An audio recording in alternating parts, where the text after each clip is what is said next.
up, guys? How's it going? That's right, we are here doing Techno Buffalo things at, what? Where are we? We are at CES, and if you look behind me, you can see that we are in the Huawei area of the press conference, and I wanted to show you guys really quickly just this one little thing.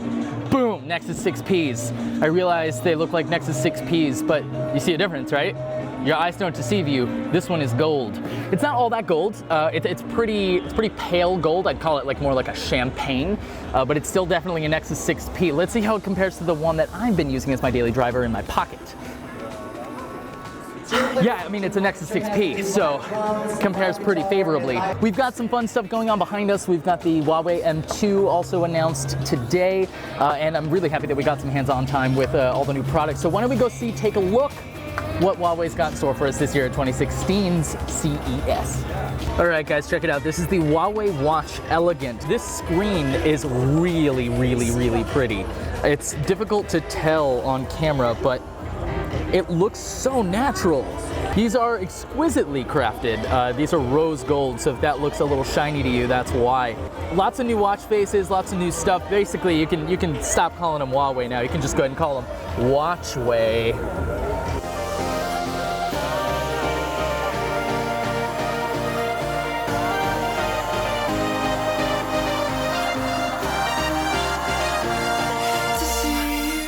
So the Mate 8 has a 4,000 milliamp hour battery, a 6-inch display, super high saturation. It looks really nice just to the eye. 16 megapixel camera, and that crazy Huawei Kirin 950 superior octa-core processor. This is their very own silicon. That's a big deal for Huawei.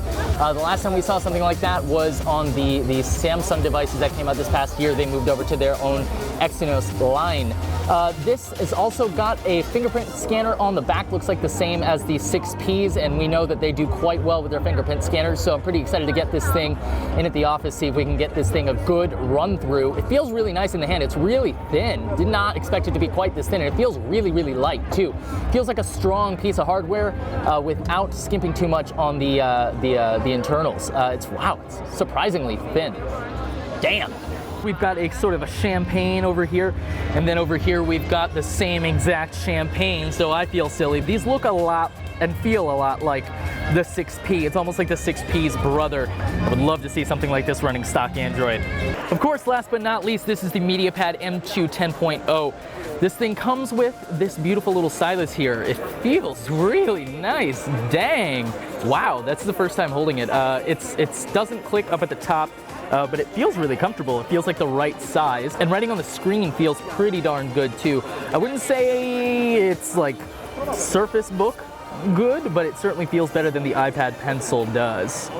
And of course, the M2 is also running that brand new silicon from Huawei, the Kirin series octa-core processor. It's a 10-inch display, looks like a beautiful screen. It's running Android, obviously. It's not quite stock, but maybe we can get there at some point. The form factor is really comfortable. It's the same kind of metallic build that you'll see on the 6P and the new Mate 8. This thing feels fantastic in the hand. This feels like a really great cross between sort of like a Samsung Android tablet and what you might be more used to from the Nexus line. Tell you what, if the next Nexus tablet is based on this little sucker right here, where I think we're all going to be pretty happy. There's a lot more to come this year. There's a lot more companies that we're going to take a look at some stuff from, plus the really fun stuff on the show floor, that really crazy moonshot, brain thinking, cool bleeding edge stuff. I can't wait to get to those things. So thank you guys so much for watching. Be kind to one another, and I'll catch you in the next video.